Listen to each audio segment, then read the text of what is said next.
Is it conceivable that a policy designed to capture revenue could instead ignite a desperate, unstoppable wave of human movement, fundamentally altering nations? The Fair Share Remittance Act was touted as a masterstroke, a small, seemingly insignificant tax on money sent by immigrants back to their families in Latin America.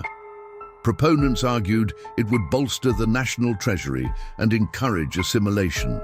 Instead, it became a spark in a tinderbox. For millions in Latin America, those remittances weren't just extra cash.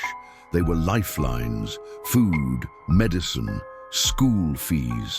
The tax, compounded by existing economic hardships, made survival untenable. The trickle of migration became a flood. The horror wasn't just in the numbers, but in the desperation. People weren't just seeking a better life, they were fleeing an impossible one. Border security, no matter how militarized, buckled under the sheer, relentless pressure.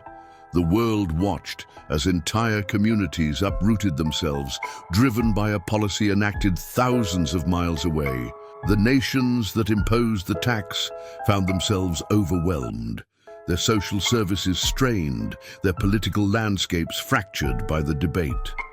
The countries left behind saw their economies hollow out, their social fabric tear. A young woman, Maria, who used to receive just enough from her brother in the US to feed her children, now faced a stark choice. The taxed remittance was no longer enough. She looked at her children, then at the news showing the endless river of people heading north. The Fair Share tax had reshaped her world into one where the only share left was a share of the perilous journey.